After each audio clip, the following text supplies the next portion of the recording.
So my last video kind of cut out on us, but as you can see, I went ahead and finished tracing over my sentence that I wrote in pencil with the crayon, so it shows up much better.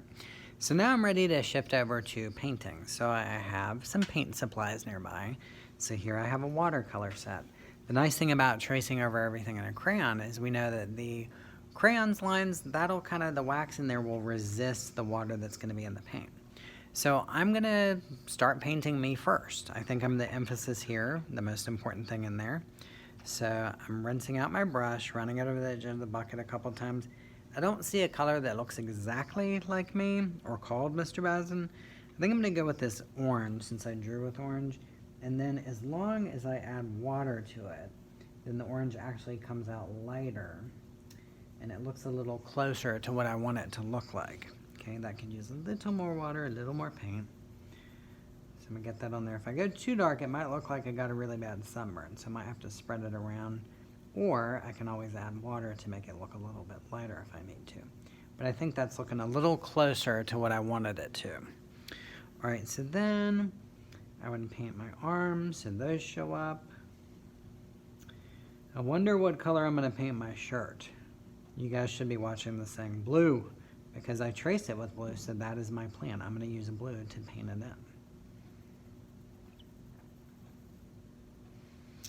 So I always like to stay on the tippy toes of my brush when I'm near the edge of a shape. That way I can sort of give myself a border to stay inside of it.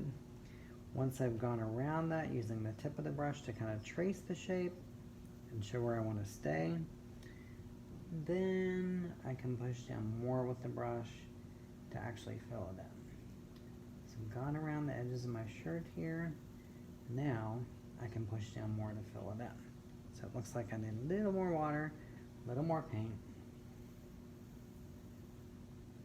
Then I would paint my pants using brown. And then I would do my shoes and move on to my snake. So you guys are higher level artists than a bunch of little kids. So I don't want you to keep watching me work on this all the time because that'll take away some of your work time. So I'm going to paint me, I'm going to paint the snake, and maybe even the floor behind me. And I could even add some things. Something else I could do, if I want the sentence to really stand out, I could kind of highlight it. Like maybe if I use this yellow, it looks like somebody got green in that yellow when I loaned out this paint set. So I'm gonna rinse that out, and I wanna use that. I'm gonna use the cleaner yellow paint now. And if I paint around my words, but then even over them with the brush, because I took the time to trace them with the crayons, the paint doesn't cover them up. So it actually makes my words pop out a little bit more.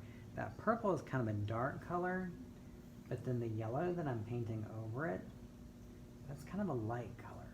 So if you wrote your words with a light color, then you probably want to paint over it with a dark color to make that stand out more. So I'm going to be working on my painting.